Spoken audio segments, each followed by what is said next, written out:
All right, we are live. Welcome. I have a cool guest today, Caroline Cooke. She is the founder and owner of a company called Bright Humor, and she's here to talk a little bit about that and how it all got started. So, Caroline, just tell us a little bit about, if you wouldn't mind, Bright Humor. What's the inspiration, Sure. and what's this company really all about? Yeah, and Tom, thanks for having me, of course. So Bright Humor was developed out of the idea that the business-to-business marketing doesn't have to be so boring, right? You know, we can all communicate with each other in a more entertaining way. We've seen it with B2C marketing. And so the idea was really stemmed out of being a comedian and having that as a hobby and pursuing that and realizing that why are we not utilizing a more entertaining voice when it comes to B2B marketing. That's really cool. So you do have a comedy background. You started stand-up comedy A couple years ago. I Yeah. mean, that's a pretty heavy thing to get into. It must be nerve-wracking, at least initially, to get up in front of a crowd and come up with jokes and try to entertain people. Can you tell us a little bit about what being a stand-up comic is like and how you incorporate that type of audience engagement, that type of comedy in what you do at Bright Humor? Yeah. So I think that the root of innovation always starts with foolish idealism, right? Yeah. So, you know, you're like, oh, I'm funny. I can get on stage. I can do this. And so that was really what got me on stage the first time. And then going back was just the draw of being like, you know, mix of this is fun and also there's no way I can end my career on this note. It's got to be better. Let's go back and try it again. Yeah. And so, you know, that's where the comedy came in. And from the marketing perspective, I realized that a lot of it's dry and we don't see a lot of audience engagement. We struggle to engage our audiences. Yet I see comedians day after day who are doing an incredible job at engaging their audiences. And so I thought to myself, you know, I'm a huge fan of the show John Oliver, and he talks about topics that are otherwise kind of boring. You know, he talks about corporate taxes, things like that, and he makes it incredibly interesting and engaging. And so my thought was, well, why not try to make the complexity that we see in the business world more simplified, more engaging, more clear in what our perspectives are and how we are looking to solve the challenges of our customers. And so that's where I thought, well, maybe merge the two. Why not? You know, I know that people certainly enjoy more entertaining material. You certainly can appreciate how people enjoy more entertaining material. So that was the initial thought behind it. Mm-hmm. Very cool. And before you started Bright Humor, you were working full-time at a bank organization, correct? Fintech, Fintech. fintech. But they did low-cost loans, Cashable, great company. They were offering low-cost loans through employers, and then so that employees could take out loans that were a lower interest rate than they would typically be able to afford on the free market. So it was a really good cause, but the challenge is that a lot of people who found themselves in the need of low-cost loans to bail themselves out of higher interest debt that they had accumulated. So there was a need to essentially educate the market that cash flow loans were in good intention, good faith, and that, you know, the idea that why not use humor to get our point across, to show people what we're trying to get at, because it's hard to maintain that engagement. People put up their walls so quickly when we're explaining our products and our services. Why not use a little bit of levity, use a little bit of humor to show that good intention, to show where you're trying to go with it. And so that's kind of where it started. They gave me the fantastic opportunity to let me do that for them. So it was at that organization. You had a full-time job, and your job was to market these services, correct? Yes. And it's a pretty dry subject. Would you say, more or less? Yeah, loans are not exactly what gets people out of bed at the end. They're like, woo, like we're gonna go and we're gonna loans. Exactly. But I understood the importance of the work that they were doing. I recognized the people that were going to benefit from this, and so I certainly felt like it was a good place for humor to be involved. I love doing it for them, and in my broad-based role in marketing, I just fell in love with this idea of focusing on this niche of comedy to the point where it made sense to go in and jump in full-time to helping companies to benefit in the same way of leveraging humor so that people can really recognize and appreciate the services that they're offering. Cool. And can you tell us a little bit about some of the campaigns you worked on for that company and how you incorporated humor and what the response was? Sure, yeah. So one thing that was with 401k loans is that a lot of people take 401k loans when they need money, and you're paying back the interest to yourself, and so we think no harm, no foul. That's not the case. Is that if you look at the lost interest gains on those when you take a 401k loan, is that over time that money you could have been putting away and accumulating and earned interest, you're losing. And so we had to articulate that in a way to get past just the numbers of it and say, okay, this is why 401k loans are so bad. And so, it came down to comparing it to one of those free beach getaways, right? Mm-hmm. Is that it looks beautiful on the brochure that they give you, can win this free beach getaway, and if you actually, cash in on that free beach getaway, you realize that it's actually, some like trashed beach off the coast of an oil refinery, and it's not as good as you thought it was. So that was one concept that we used that we found to be really effective. It was really just changing the perspective that people held about their approach to loans and money, and how they felt about our services, because you're coming from a place where people find themselves in trouble with those loans. And so there's a natural defensiveness that's going to come up when another company is coming in and saying, hey, we're going to give people loans to help them with their it's like, whoa. Or we've already had this problem before. And so, I've always found that humor is a way where people just keep their ears open instead of putting their defenses up. And so we found that to be a very effective way of keeping people listening to our perspective so that they could offer this great benefit to employees, and it had, really amazing benefits to the people who had taken those loans. Cool. Yeah. And you do have also a psychology background. You studied Yes. that in college. Yes. And how has that helped you in your marketing initiatives? How has that helped you as a comic and incorporating humor in these campaigns? Yeah, so when it comes to psychology, is that it's the root of all of our behavior. So it's always funny because people told me, like, a psychology degree, like, how's their, what's the real world applicability to psychology? I've used my degree every day, because I'm interacting with people every day. I'm trying to get my message across every day with people.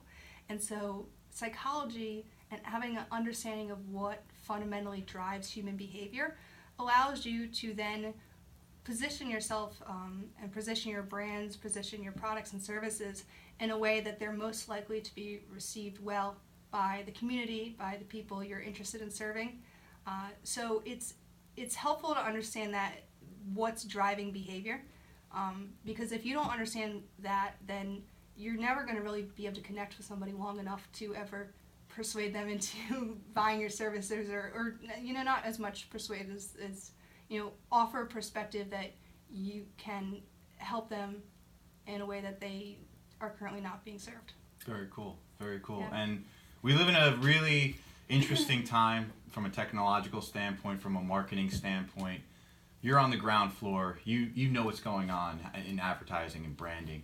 How is it changing, and where do you see it going in the next 10 years, 20 years? I mean, is there any way we can kind of even think that far ahead? Because everything's changing so fast. Like, how are corporations, organizations, how are they engaging with their customer base, and how are they going to do that in the years to come? Yeah, that's a great question. And like you said, it's hard to know where everything is headed, but we can look at the past trends and current trends and predict future trends from them, right? That's the greatness of data. And so if we look back, we saw that, there's this huge technology boom, right? And that's every company's becoming a tech company. And more data, there's more of all of that. And so I think the shift you're starting to see is away from the benefits and the features of our services, the way why there's a new technology, is that there's enough technology, right? Like, we get it. We get that there's always going to be a new technology that can be made. The question is, why are we making these technologies? That's the question that consumers are starting to ask as we see, the trust in major corporations is fading, as we see fallouts from data being abused and, mishandled, is that we look now to ask the question of not how is this technology going to benefit me, because there's tons of technology, there's tons of complexities as to, okay, great, you got technology. But why? What's the singular purpose of your company? What's your values that are held that are guiding your decisions on what technologies you're going to create, on how you're going to innovate on these technologies to protect the best interests of those who are buying into them. So I think with that, you're seeing across the advertising and marketing industry is this shift towards authenticity. It's like, is authenticity a trend? I don't think so. I think it's just, it's the result of people losing their faith in technology in some regards and recognizing the value of technology and the advancements in it, and ensuring that when they're investing in it, that they're investing in a company that has a strong focus in where they're heading with that innovation. We invest in Apple because we know that they have that simplicity, that the user experience is uncomparable. And so that's why people buy into their products and services, is that we can clearly see the vision of what they're offering. Whereas if you're really interested in being able to, let's say you're like really computer savvy, is that, you talk to coders, they're not going to say, oh, I love my MacBook. They typically are, going with a different kind of processing system because they want to be able to have the flexibility that, an Apple product might not offer. So that's where I think it's heading. That's cool. That's cool. I mean, I think what we were talking about before the podcast, is that you see these big corporations, and I always like to talk about Chipotle's web series that they did in 2014, but they're creating narrative content based upon their themes as an organization, and they're doing that as a way to engage their customers, because as consumers, we're jaded. We know we have TiVo. We can skip ads on YouTube. It's hard to really reach people and to get your message across. But if you have something that they want to see, a story that really resonates with them, and you incorporate those themes that you're trying to get across from a branding standpoint, that's what's really effective. And I'm interested as a content creator myself, as somebody who produces work, is to hopefully, and I think it's going that way, that these big organizations like Starbucks and Lowe's and Target and Walmart, they're going to have their own channels, their own media channels, and they're going to create content specific to those channels. Like, I mean, what's Amazon really? What is Amazon? It's a retailer, but they create media because they want to keep their customers engaged. They want to keep their customers on that site so that they can purchase their products more easily. And I think it's just a very interesting time that we live in, and it's really cool to see where it's going. I mean, for all the negatives that are associated with that we're so dependent on these products, we're so dependent on these companies, from somebody who's creating content like myself and yourself, it can potentially lead to some really great opportunities. Absolutely, and it offers you a chance to connect with your audience on something outside of just the products and services, that you're connecting on a vision, on a way that you see the world, on a way that you want the world to be. And so it offers us more flexibility in how we talk about our companies. It doesn't just have to be our products and services. We can talk about other things that we're passionate about and that we care about. And when we see it done well, we see amazing campaigns, and we see the world rejoicing in these amazing campaigns. And when we see it done with inauthenticity, and we see people piggybacking on a campaign just to make a quick buck, we roast them, and you see it going, a lot of blowback in that sense. So companies have to find that authentic self within themselves. If they can't do that, then they're going to struggle to resonate with their audiences. So there's a great opportunity out there for companies that are looking to connect with their audiences on a deeper level. And it's not just the consumer-facing products, because we're all consumers. I know we hear about this human-to-human marketing, and I believe in that as well. And we really need to think about that the people who, when we walk into our offices, we walk in and walk out the same people. We walk in and walk out with the same held purpose and same held beliefs. So why aren't we talking to people that way? I think that's where you're seeing this branded content coming in, is the fact that companies recognizing that it's the same person at the end of the day. And they have a certain set of held beliefs, and if you truly understand your customers, which you can much better when you have that data and that information, then certainly better to create something that they're going to enjoy, because it shows a deeper level of respect of your customer, is to say, hey, not only do you buy my services, I'm here for you past that, is that I care about entertaining you to making your day a little bit brighter. That certainly was part of my the influence that went into bright humor was wanting to brighten people's day, because you never know when someone's having a bad day, or the days get mundane, they drag on, we all are struggling to just do the best we can. And so it's a great opportunity to say, hey, we both need to get where we're going. We both have are trying to make a buck. How can we do it in a way where we're offering more than just a transactional exchange? And that's how you get brand loyalists. That's cool. How you get that depth of that of the engagement that companies want to see. It's a selfless act in a way. It serves your long-term interest better. Cool. So let's say I was a big advertising agency, or I was a big corporation, and I was going to Bright Humor, and I was looking for them to provide some sort of service. What's the process like? Like, how do you approach each new campaign? How do you work with the client on an individual basis, but also on a collective basis as well? Like, how does it all break down? Yeah, so it's looking at there's a few things that we have to look at, right? And first and foremost is, first off, what are your goals? From your goals, you can understand where we need to shape it. But what's the value you're offering? What's the purpose of your organization? What's deeper rooted than just we have this product that we serve? Like, why do you have that product that you serve? Why are you creating new product lines? Like, what is connected to all of that? Because what's at the root of that perspective that you hold on the world, which you have to have a strong held perspective, because if not, why are you in business? Then it's just to make a quick buck, and people certainly don't appreciate that.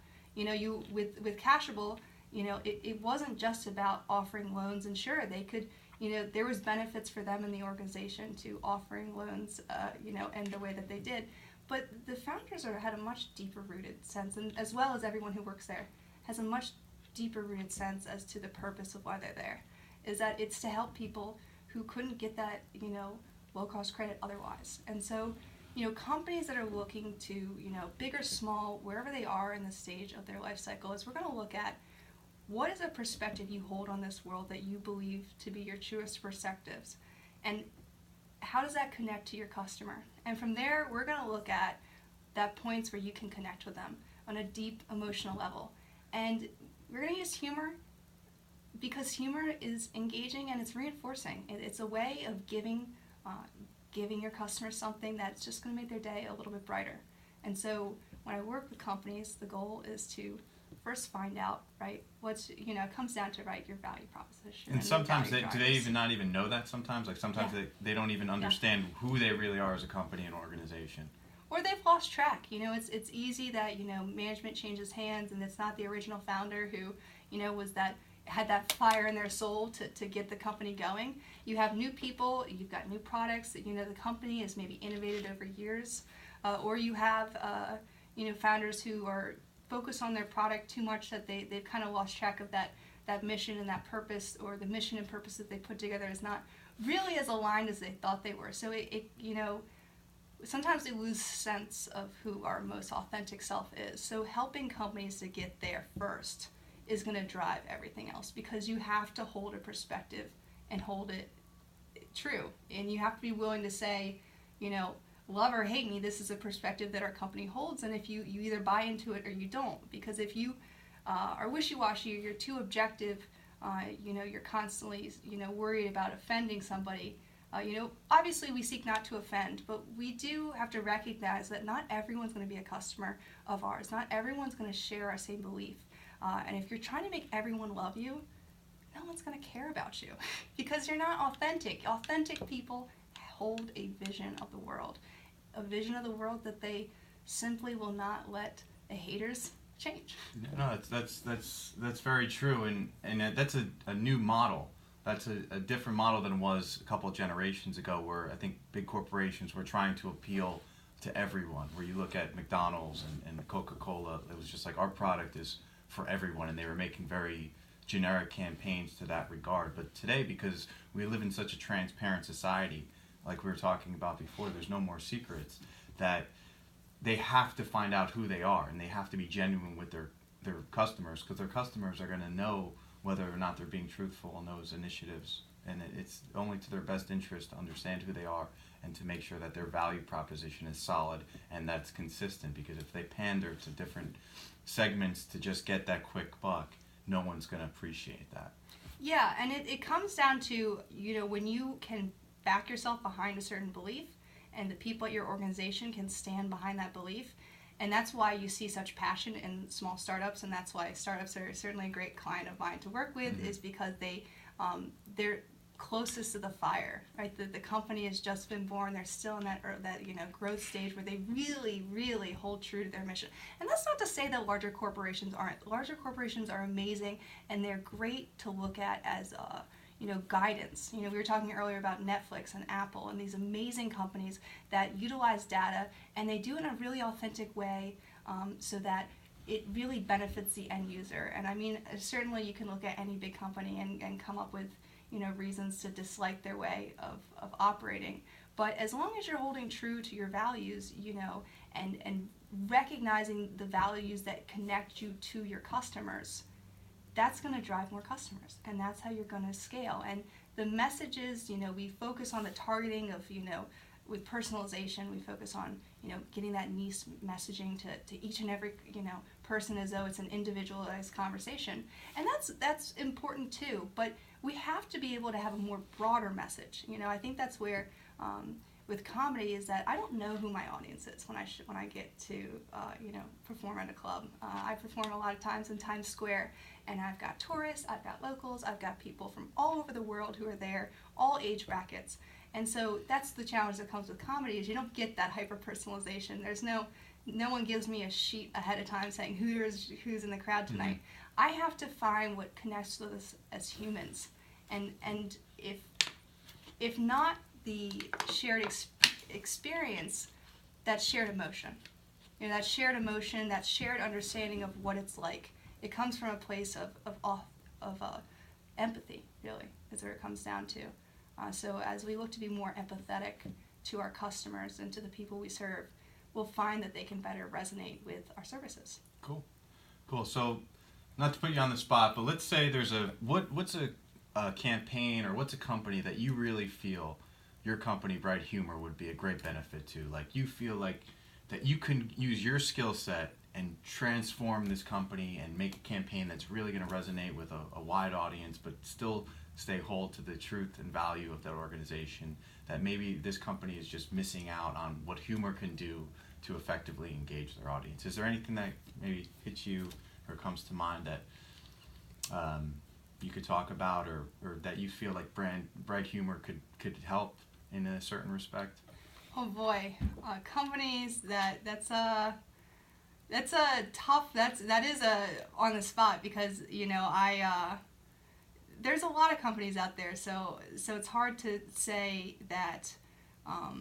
It comes down to really understanding their customers too, because mm-hmm. I can look at it from the outside and say, you're not, I don't see the connection, but I might not be your customer, so maybe, there's comedians out there that I don't like, I just, like, their message just doesn't resonate with me, but it resonates with other people. Mm-hmm. So it's hard to say on, like, a company perspective. I see great examples of it, so I see examples. Could you tell us maybe some of those, of some really great examples that are incorporating some of the tactics that are the basis for your company that some organizations are already doing already?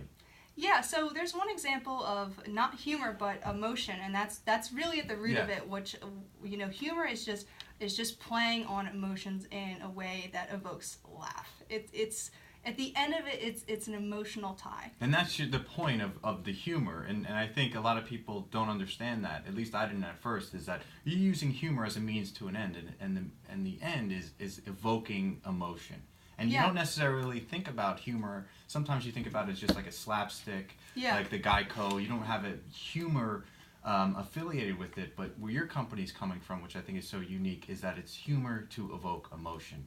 So I'd love to hear more about that. Yeah, so, we're, the slapstick humor and the Geico, their ads are great and they're funny, and, they do, humor at some level is going to evoke an emotion, but sometimes it's just a superfluous, silly thing. That's where you see the Geico ads. It's not really rooted that much, right, in their health beliefs. They're, the tagline, 15 minutes can save you, 15% or more in car insurance, or, whatever is the newest one of the day, or campaign of what they're going through. But it's a matter of saying, like, this is how we hold our belief, and we want to connect with it. So, it's just a matter of making sure that you're connecting in a way that people's guards aren't going up. Mm-hmm. And so utilizing humor in a way to say, this is my perspective on the world, and I really strongly believe in this way of viewing the world, and maybe you don't believe it right now, but let me show you my logic. Let's remain open-minded to the perspective, and instead of me sitting here and just persuading you directly head on, instead I'm going to say, let's look at it, let's observe it together, and let's observe, what it looks like, from multiple angles, and then I'm going to share my, the perspective that I come to. And so, it's an awareness of how other people might see it, especially your customers, and then saying, and this is why this is the perspective that I hold, so that people can get behind it and see it in a different way, because oftentimes we're looking to evoke change, and change in and of itself is a very emotional thing. So when we want to evoke change, we're going to evoke emotion. Well, it's hard to do that without causing some cognitive dissonance, and by that I mean cognitive dissonance is a psychology term that is essentially you hold a held belief on a certain way of being. Let's say I'm like, this is an amazing blazer. This is so great, and you come along and you're like, I don't like your blazer. And it's like cognitive dissonance. I held the belief that this is a great blazer. But if you came by and you're like, well, let's, look at this blazer in a different perspective. Let's look at it in a different light, and compare it, maybe an analogy or something like this. And, you're offering a more gentle way of shifting people's perspective on the world. We do it all the time in our lives, right? We do it as a way to subtly give people the truths that are otherwise kind of tough to handle. So it's a mix of not only entertaining individuals, it's a way of more gently getting them to see your way of the world. And people really appreciate that because it shows a level of respect to their held belief, and saying, I'm not here to tell you that you're misguided. I'm here to offer you a different perspective. And if you'd like to join me in this perspective, I think we could do great things together. And that's a great way to approach a marketing or advertising campaign, because you're staying true to your core beliefs, but you don't have a combative attitude with anyone that doesn't believe or doesn't, for whatever reason, is not a fan of your product or service. You're just saying, this is who we are, this is who we appreciate, and you're kind of with us or not, but if you're not, that's all right too. Yeah, truth is a very subjective thing, It shouldn't be, but I guess because it is, because everybody has their own coming from their own place. Everybody has their own belief system. Yeah, I mean, even we look at data, and data is interpreted in many different ways. So, singular truths are rare to come by in this world. So we have to just stick behind the truths that we believe in. And those who back us are going to be our customers, and those who don't never were. And you're going to find out a lot faster who that is, who these customers are, when you connect with them. And that's why you look to your customers. There's plenty of other influences out there in the market, but at the end of the day, your customers are the most important, because they bought into your vision before anybody else did. So your long-term customers, the ones who believed in you the most, they're the ones you really want to look to. And of course, as you're entering into new product lines and you're looking to enter into new markets with customers, you have to look into their beliefs. But you have to connect with the people who believe in you first to grow that. Too often I've run into companies, I've worked in situations where it's like, these are our customers, but we want these guys to be our customers. And it's like, that's great. But to get these guys as our customers, we're going to understand what it was about these guys that loved it so much to begin with, because I bet you there's a couple held beliefs in there that connect with that other market. And if you're just focused on what the other market is believing, and you shift your perspective and your value propositions to cater to that market, you're going to abandon your initial client base, and that's not going to do you any good. So, as we look to grow our businesses, we have to remain rooted in those who believed in it first. They might have not been our ideal clients, but at the end of the day, they shared a perspective on the world that we did too. And whatever that perspective is what we want to amplify. That's where we want to grow our voice, because that voice is going to drive, you can then offer a product line that's going to cater to different needs in the market, different clientele. But by remaining rooted in that belief, that's what's going to get you into new markets. Cool. Now, has any of the work you've done previously or that you're working on now, have you done a lot of research with data, and have you interpreted that data in a way that made future campaigns different or more engaging? Is any stuff that you do like really data driven? Yeah, certainly. I mean, data is always a marketer's best friend. Like, we can always utilize data and make more of it, but there's also, especially in when there's not enough data, or you should always be getting on the phone and making sure that you're connecting, on a one-to-one basis with your customers, because there's things that are lost in that data, and a lot of that time it's the emotion. Sure, we offer surveys that we can tally that, but there's something to be said about really listening and hearing, that, because just sharing data is just sharing information, and information sharing doesn't evoke emotion. I mean, it can, but what really evokes it is that shared vision. So you have to hear the fire. Like, what is it? Like, the human element. When I talk about the products that I love, you'll hear how much I love certain parts of it, and then there's other things I might not care as much about. And sure, we can capture that with the data, but a lot of the clientele I'm working with, they're not going to have access to, the just massive amounts of data that you're going to see at big corporations. So they got to make the most of the data that they have. And also, again, just connecting on that emotional level is really going to be the key to keeping people engaged with your content. And before we were on the show, we were talking about a campaign that you really liked with Apple that they did for Christmas, correct? Yeah. And tell us a little bit about that campaign, and why do you think it was so successful? Sure. So we're both creative individuals, and I mean, I have a MacBook. I love my MacBook. Same. Yep. All Mac products. All Mac, right? Yeah. Great company. Yeah, I totally agree. What kind of smiles? We're like, oh my God, Apple, I love you so much. Well, for me, it was like, when I was younger, like, I was never really technologically savvy. Yeah. And I always felt like there's something wrong with me. But then when you become an Apple user, you realize, you know what, there's something wrong with those companies, because they made it so difficult. Apple makes everything so easy.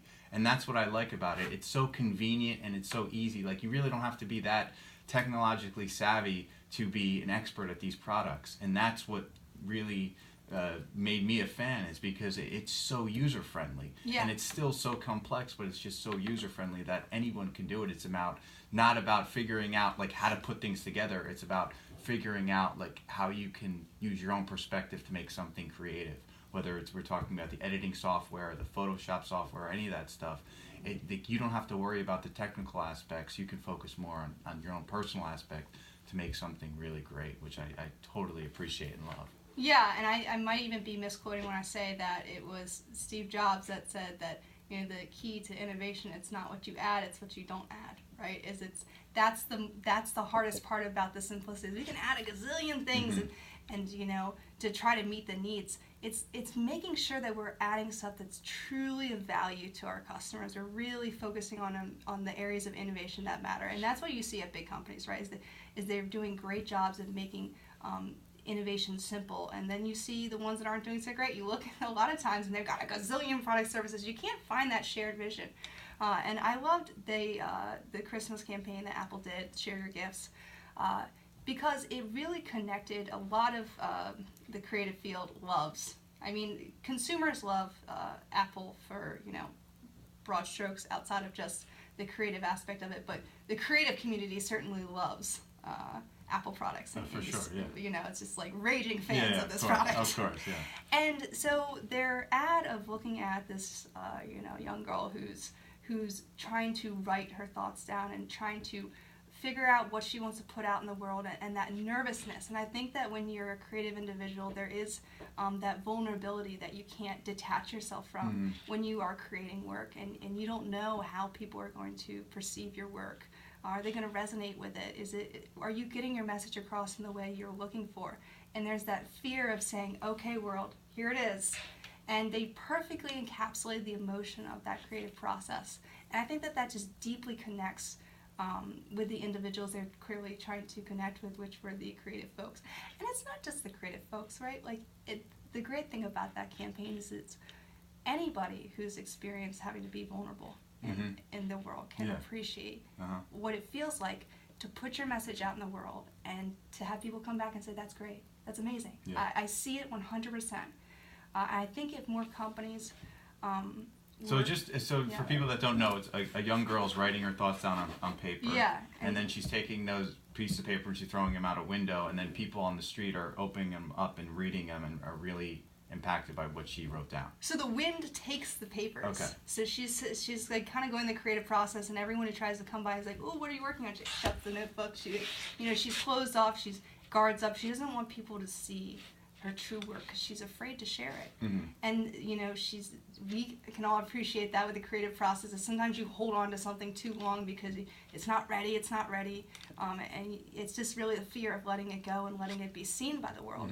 And so the windows open and the paper goes flying, and she's trying to chase the papers down the street because she again is so fearful that people are going to see how she really feels about it in the world and share her work. And then the papers get in the hands of people on the streets, and there's big smiles on their face as they read it, and she realizes that she had really connected with them all along. And so I think that that's just a great ad because it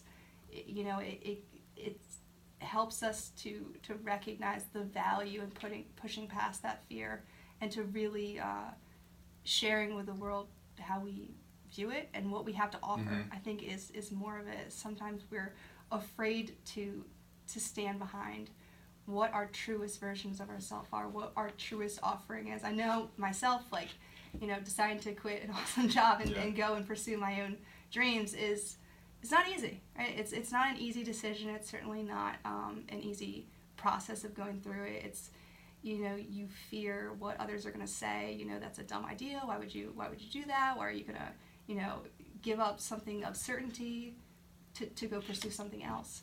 And so that is the same thing, right? As we're looking at, you hold that belief so true that you have to push past it and be the truest version. And that's true of all of us, right? Yeah. And what I think is so interesting about that campaign is that you don't really think about Apple products and paper being coexistent. Yeah. But because the theme is so strong and because the messaging is so strong and the narrative is so strong, it doesn't matter. And they're trying to associate with that theme. So even though it's not using the Apple products per se. They snuck in a laptop.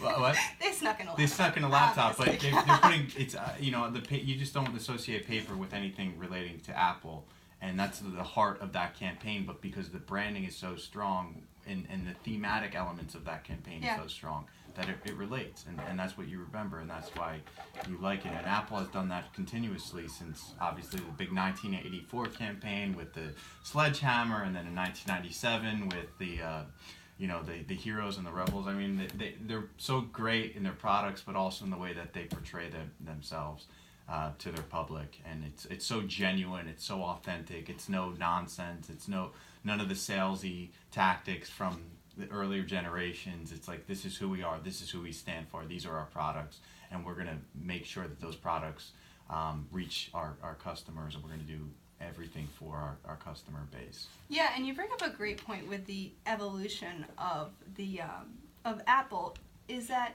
their product line has changed. I mean, just we think about all the different products that Apple has offered, from start of the computers that they offered all the way down to we got Apple Watches now, we've got all sorts of products that they offer, yet their position, and we know that what we know them for, really hasn't changed, right? They're simple innovation, and that's what they've maintained. And so for companies who are looking to become one of these legacy companies, when we look to even Coca-Cola is people, they're still maintaining an existence against threats of people drinking less soda and other things like that. Is they still maintain that just legacy of a brand, is that they're deeply rooted in something that's that's universal in a sense. And so by doing so, it's okay if your products shift over time. It's okay if you offer new products, you pull products, whatever shifts and changes, as long as you can maintain at least one held belief on this world. Mm-hmm. And if you can keep that one pure belief, then as you grow, people will still be able to connect and resonate with your products and services, and that's how you form long-term legacy clients, Mm-hmm. long-term legacy customers, long-term brand fans. But it's hard because it's hard to go that deep. A lot of us, unfortunately, a lot of this world lives on the surface, and it's challenging to think that deeply and really to figure out at the core what we're offering, because we're so caught up in the goals we're trying to meet Mm-hmm. and the numbers, the objectives we're trying to hit, that it comes across like that. Yeah. It comes across like, hey, we have this new product or service, and people don't attend our webinars because they see right through it. They see that at the end of this is going to be the product pitch. There's not that sense of authenticity in their content creation. It's a thinly veiled sales pitch, Mm-hmm. and maybe there was inherent genuine effort to be helpful, but it's not as deeply rooted as it needs to be to really develop that authentic, deeply rooted voice. And to bring up, or to go back to the authentic point, you look at CVS, Yeah. the pharmacy, 2014, they do away with all tobacco Yes, products, yes. even though they were making considerable amount of profit on those products, because it didn't fit with their branding, and they were very progressively, very from a modern standpoint, knew that in the long term this was not going to jive, and they used that as a press release to promote their brand, that hey, we care about our customers, we want our customers to be healthy, so even though we're making money on these tobacco products, they're not going to be a part of our offerings anymore because they don't fit in with our core values as an organization. And it seems to be a good success for them. Yeah. And the old-fashioned mentality of been like, you can't do that, you're making money on tobacco, like you have to incorporate that. But they knew that that's the old way of thinking, and the new way of thinking is all about the customer, it's all about the brand, Yeah. it's all about the long term. Absolutely, and it's a great example of a company that, it's really bravery, right? At the end of the day, is you got to be braver than the profit margins that you're making. You have to be brave enough to say that this is a long-term vision of this organization. This is the perspective we have held, we will continue to hold, and this is incongruent. And when there's incongruency in your value proposition and your mission, that's not good. You especially when it's your mission statement. If there's an incongruency in your product offering and your mission statement, that's just right in there. It's disingenuous. Mm-hmm. It means that you're willing to sacrifice the purity of your mission in an effort to make extra money. And so, CVS did a great job there, and that's not an easy decision, right? But you are going to get a stronger sense of loyalty from your customers who hold that perspective, that they're going to appreciate that you did that you took that risk and you held that belief, because that's what we value in Mm-hmm. individuals, is we value those who hold a belief and stick by it. That's why we like the stories of the heroes and the people coming back and that faced adversity, is that they believed in something so much that they went through hell and fire and whatever else in their pursuit of it. Failure upon failure. We love those stories of people rising from the ashes Mm-hmm. to achieve their dreams. Mm-hmm. Is because they never lost sight over what the goal was. Against whatever adversity they might face, they recognize, this is, by hell or high water, this is how I feel. And you know what, if I will, take my last breath, isn't that what the, Braveheart? I think that's kind of like the whole thing. Something like that. I don't think I've watched the movie. I'm a girl. I don't watch all those war flicks, but I can appreciate the, but again, I hear it so much from, you hear about it, that Mm-hmm. even as someone who hasn't watched it, you can recognize. And that's a good motivation for life, for ourselves, to Yeah. never give up on our dreams and to always be true to who we are and not waver in that. And that's why it's so good in the marketing field as well. Yeah, I think we should, instead of fearing our dreams, we should fear disingenuous. I agree. That's even a word. I agree. Because if not, What's the point? What's the and point? What are you doing? You're not being true to yourself. Like, how can you be a great value to our society if you're not being true to who you are and your core beliefs? Every attempt to cover up your true beliefs is just diluting your passion, and that passion is what sells. That passion is what gets people behind your products. It's what gets people working at your companies. It's what keeps customers loyal. Is that pure, passionate belief. So, we have to be really careful with our brand equity as to making sure that everything we do is reflective of that. And as long as we're staying true to ourselves, it's easier. Yeah. It's much, much easier. Yeah. All right. Let's wrap up. Is there any final thoughts you'd like to tell myself and the audience about Bright Humor and where do you hope to bring the company in the year and the coming years? Yeah, so, I think we live in a world right now that is very distracted. There's so many distractions out there, and so, Bright Humor is not just about evoking the emotions. Obviously, that is their goal, is to connect on an emotional level there, but it's also about keeping people's attention. It's hard to get your point across when there's so many distractions out there, and as a stand-up comic, I've learned just how quickly audience engagement can fade, right in front of your eyes. You had them for a second, 10 seconds later they're gone. And so the goal is to also keep people engaged, to keep that momentum moving, to keep them engaged in your content in the sense that they're reading down the page, they're actually going to take your calls to action. Because it's hard, especially when you're a company that doesn't have any brand equity. Of course we stop what we're doing to listen to Apple. Apple has built their, they've established this over decades. Mm-hmm. A new startup, you're just like me. You're just like a new comic who gets on stage like, who's this? And why do I care about you? Is you have to earn that. And you earn it minute by minute. You earn it from the second they start interacting with your brand to the second they stop. And so you have to treat that time preciously.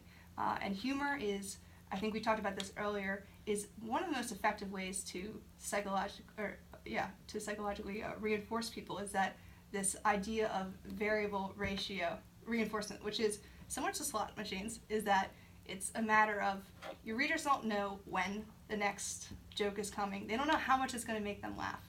But as long as you have it in there enough, you're going to keep them engaged. And that is what humor does, right? Is it keeps people entertained, it keeps people engaged, and it keeps minds open so that they're willing and open to hearing your perspective. And that is how you create sales. Very cool. Very cool. Well, best of luck with your company, Bright Humor, and keep us updated on all the things you're working on. Sounds like a great organization, and wishing you nothing but success. Thank you, and thank you so much for having me on here and this great discussion. It's been wonderful, Tom. Great. Let's do it again.